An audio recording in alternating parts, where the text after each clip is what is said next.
What's up everyone, Pritch here, bringing you a guide on everything Warhammer and New World. First, we're going to go over the basic and heavy attacks. Second, we're going to go over all the weapon abilities, upgrades, and passives that can be spec'd into for both the Juggernaut and Crowd Crusher trait lines. And finally, we're going to cover potential builds and fun weapon combos to try out. Alright, enough chit chat, let's run it!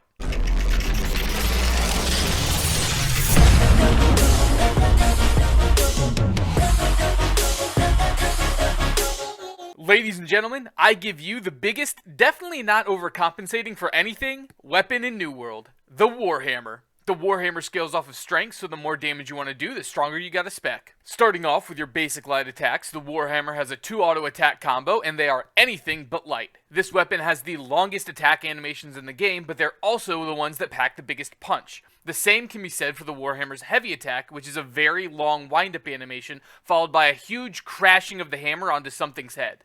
These heavy attacks will destroy CC bars and do amazing damage. Autos out of the way, let's dive into the first skill tree that will turn your giant gavel into a hammer of death and destruction. Juggernaut. This tree focuses on heavy attacks and dealing big damage. The first weapon ability is Armor Breaker. This attack does 140% weapon damage and penetrates 35% of the target's armor while sitting on an 11.2 second cooldown.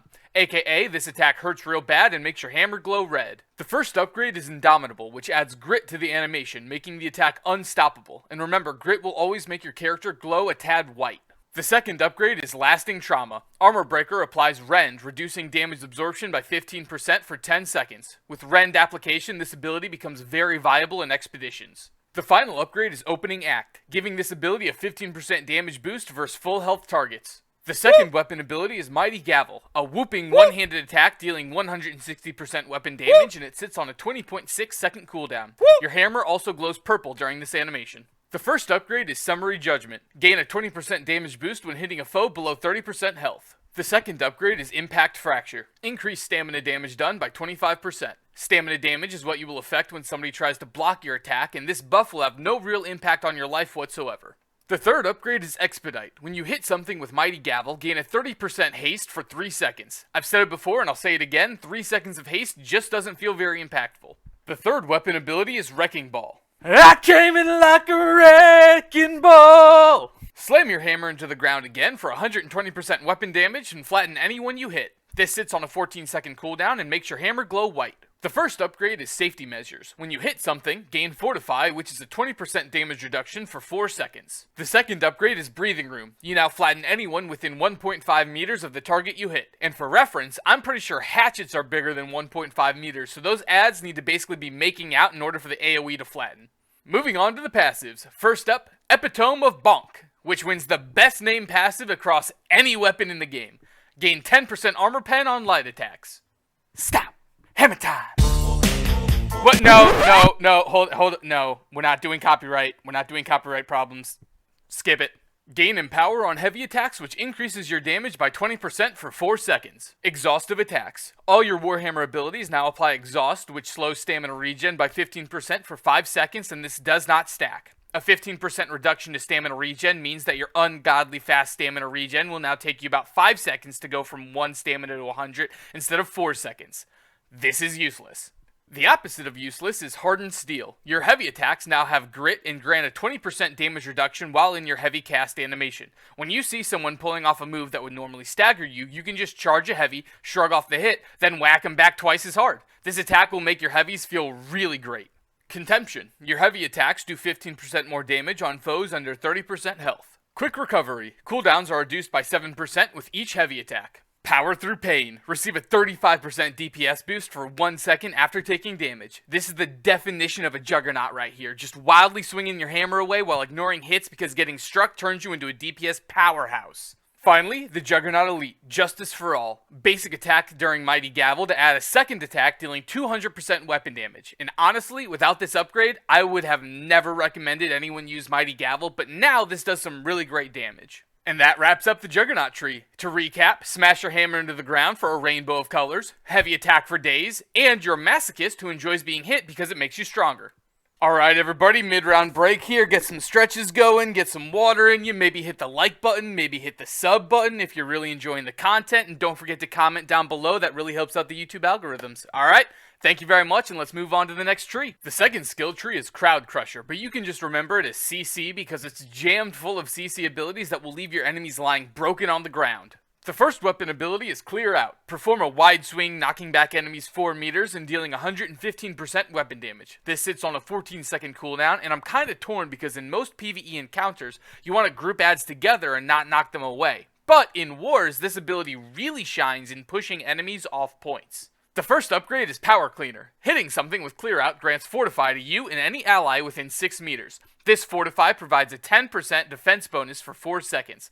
10% isn't much, but in a war, giving 15 allies Fortify suddenly becomes extremely valuable. The second upgrade is Clean and Refreshed. The cooldown is reduced by 5% for each enemy hit. The final upgrade is Swing Away. Hitting something grants haste, increasing movement speed by 30% for 3 seconds. And again, 3 seconds of haste just doesn't feel super impactful in this game. The second weapon ability is Shockwave. Slam that hammer into the ground, hitting everything within 3 meters, dealing 80% weapon damage and applying a 2-second stun. This sits on an 18.7 second cooldown and is taunt gem compatible, which means if you slot a Carnelian gem in your hammer, the ability taunts all enemies hit for 6 seconds. They're really only taunted for 4 seconds though, because the first 2 seconds they're stunned up, but this ability is still really awesome, especially once upgraded. This ability will help make the Warhammer an extremely good secondary weapon for tanks. The first upgrade is Frailty. Foes hit receive Weaken, reducing their damage dealt by 10% for 10 seconds. Again, this makes tanking way easier. The final upgrade is Meteoric Crater. Shockwave's hit radius is now 4 meters, which makes the ability feel really good and really impactful. The final ability is Path of Destiny, a powerful ground slam that creates yellow circle explosions out in front of you, dealing 110% weapon damage and sits on a 20.6 second cooldown. This is really the Warhammer's only ranged ability, but it feels really strong when you connect and has incredible AoE potential in wars. The first upgrade is Seismic Waves. Anyone struck is staggered. This upgrade is mandatory and makes Path of Destiny incredibly powerful, especially in wars where you can be staggering 10 to 15 people at once. The final upgrade is Stimulated Reduction. Reduce the cooldown of Path of Destiny by 5% for each enemy hit. Again, in wars, you can easily hit 10 enemies, reducing this cooldown to 10 seconds. On to the passives. Outnumbered. Get a 10% damage reduction when there are 2 or more enemies within 3 meters. I could do this all day. Reduce stamina consumption by 30% when blocking melee attacks. And this is an extremely strong and valuable trait for PvP and tanking. Some attacks like Warhammer Heavies or Great Axe Heavies normally break a full stamina bar if blocked, but with this passive you could confidently hold a block and not get stunned. Guarded Sprint. Reduce damage taken by 10% while sprinting. This applies while running away like a sissy or running towards the fight like a Chad. Okay. Acceleration. Reduce cooldowns by 7% when hitting a debuffed foe with light attacks. Concussive Impact. Gain 15% damage versus foes with a Warhammer debuff. Good thing we can apply 10 seconds of Weaken or Rend. Facilitated Expedition. Hitting any foe with a debuff grants a 15% haste for 3 seconds. Again, a 3-second haste doesn't feel super impactful, but at least this applies to any debuff, not just Warhammer debuffs. Prevailing Spirit. Lifesteal 35% of the damage done with Crowd Crusher abilities. Resurgence. 2 light attacks reduce debuffs on yourself by 25%, and this can only trigger once every 5 seconds. Honestly, this didn't really feel that impactful either, but maybe in wars this is kinda nice. This leads us to the PvP powerhouse elite, Aftershock. When you CC somebody, they receive a 20% slow for 4 seconds, with each new application of CC refreshing the 4 seconds. If you can lay in the first Warhammer ability with Aftershock, enemies will have a really hard time escaping the CC chain. And that rounds out the Crowd Crusher skill tree. To recap, enemies better enjoy the dirt because they're going to be living on the ground. You lifesteal off abilities, you have lots of damage reduction applications, and your elite helps you stick to PvP enemies with long-lasting slows. Congrats everyone, specs are done, now let's move on to some builds to try out. As always, there are a plethora of different ways to play New World that require different builds to focus on different roles, so we're going to start with my recommendations for playing the game solo open world, then partied open world, then expeditions, then 1v1 builds, then 50v50 war builds, and then finally, the one build to rule them all for if you want to do everything, but don't want to constantly change your build like me. First up, solo open world. Here, I value big damage, AoE, CC, and more damage. The Warhammer does exceptional damage and can destroy a group of adds before they even have a chance to hit you. I recommend taking Shockwave and Path of Destiny for group CC and stagger, while bringing Mighty Gavel and the Juggernaut Elite Justice for All as the big damage ability. Adds will be lucky to get a hit on you before you CC and pound them into the ground. You also don't have to block because you take reduced stamina consumption, so just block to your heart's content. For weapon pairings, I always look to weapons that scale off the same stat, so in this case, strength. Every strength weapon is extremely viable. The Great Axe has incredible mobility and AoE setup with pulls and gravity wells to help you line up those big hammer AoEs. It also provides great lifesteal to help top off your health. The Hatchet is a single target DPS machine with amazing health regen, so you can utilize the Warhammer for big AoE mob clears, then swap to the Hatchet to finish off elites or champions once you break their CC bars with the Warhammer. The Sword and Shield plus Warhammer is my personal favorite and most recommended tank build in the game at the moment. You can stack so many damage reductions and CC abilities that enemies won't be able to even move or raise a finger against you. Also, both weapons can block a large amount of damage. Another option for weapon pairings would be a Life Staff. The Warhammer doesn't have a lot of health regeneration options, so having a Life Staff on secondary makes easy health top-offs, but also adds hard focus people using Life Staffs, so you can use that to group all the adds around you and then swap to Hammer and take them to Pound Town. Next, we have Partied Open World. You got a couple buddies playing with you now, and your job is to tank or keep mobs CC'd for your team. Go hard in the Crowd Crusher tree, bringing Clear out now as a way to get adds off your allies while also providing Fortify to your teammates. You'll also be bringing Aftershock, so if any adds survive your CC, they're going to be too slow to easily catch your backline DPS friends. For weapon pairings, I recommend the Great Axe or the Sword and Shield. Your role is to either tank or keep enemies grouped and locked together. If you want to be the pure tank with a Carnelian Gem taunt, go Sword and Shield and be the meat shield your team needs. Draw all that aggro, then put every ad in the dirt with your CC. Or you can go with the Great Axe and play the same style but with pulls and gravity wells to zone control the enemies into a nice cluster for your big hammer attacks. Next, we have Expeditions, which are 5-man dungeons. The best place for Warhammer is in the secondary weapon slot of the tank. As such, I recommend a defensive build that focuses hard on break bar damage, damage mitigation, and cooldown reduction. You should also bring Armor Breaker for those 15% rends lasting 10 seconds to help your team's DPS pump bigger numbers.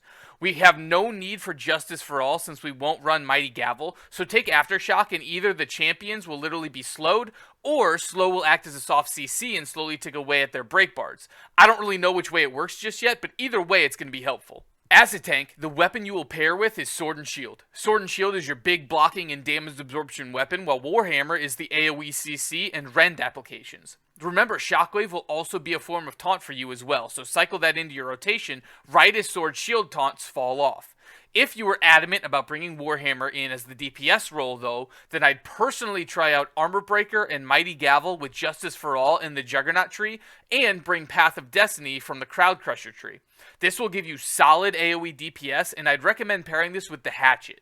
The Warhammer can be the big AoE mob clears, while the Hatchet can be the high single target DPS you swap to when your Warhammer abilities are on cooldown. Moving on to the PvP side of things. First, the 1v1 build. The Warhammer is an amazing weapon that thrives in PvE and large-scale PvP, but its weakness is the 1v1s. All the Warhammer's abilities have very long cast animations, and any good PvP player is going to dodge or avoid your telegraphed hits. That said, if you can land your hits, you can chain CC abilities really well for big damage while your enemy just can't move. So either hope your opponent has slow reactions, or pair this up with a gap-closing weapon. The first recommendation is the Great Axe, which is the premier gap closing and containment weapon. The Great Axe has a dash, a pull, and a gravity well that holds people in place. If you catch somebody in the gravity well, that's the perfect time to weapon swap to Hammer and blow your combo since they won't be able to avoid the first attack. And it's all about landing that first ability because you can chain your other two abilities after it and apply 4 seconds of slow to your enemy. The second recommendation would be Sword and Shield for a super melee heavy bunker build.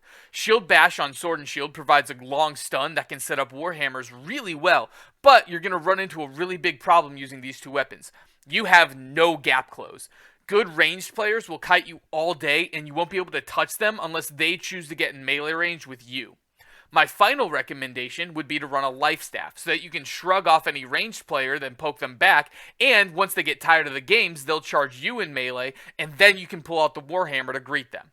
This build will also suffer the same problem, though, of no gap close, so if people want to kite you, they will. Next, the 50v50 War build, where Warhammers can shine. War is all about holding points, and people who are too busy paying attention to a million other things to watch out for your Warhammer animations, which is going to allow you to CC large clusters of enemies at once. Run that full crowd crusher tree and smack your foes into the ground. You'll mostly be a frontline tank, focusing on disrupting the enemy front lines with your large group CC abilities. A coordinated Warhammer CC chain between different Warhammer players could leave a frontline CC'd for over 7 seconds if pulled off correctly. For weapon pairings, if you're a tanky frontline player, you're going to want a sword and shield for all the blocks and damage reduction, while your Warhammer abilities will be used to set up the rest of your team to whack away at stunned or knocked down foes. If you want to have more of a setup and maybe sneak into the enemy backline every once in a while, you can also pair this up with a Great Axe for amazing setup and AoE cleave. The Warhammer has amazing AoE cleave and CC on abilities, and this really comes together in wars. Finally, we have the one build to rule them all. You love New World and want to experience everything, play every game mode, but you don't want to constantly change your build-up because you're lazy like I am. Well, look no further. I recommend a full Crowd Crusher tree line utilizing all those juicy CC abilities. No matter what game mode you're in, these CC abilities will be extremely helpful, and this build will help you pull off huge damage numbers as you weave in light and heavy attacks between those weapon abilities. When you run with teammates, they won't have to worry about ads because you won't be letting those ads move for a solid 5 to 6 seconds. For weapon pairings, it completely depends on your playstyle, but all the strength weapons pair really well. Would you like to play a tank? If so, sword and shield pairing for more stuns, damage reduction, and blocks. Would you like to do bigger AoE setups and have a gap close option? Great Axe. Let Great Axe be the setup to your Warhammer abilities in PvE or PvP. Want a strong single target DPS to pair with your Warhammer's strong AoE capabilities? Hatchet.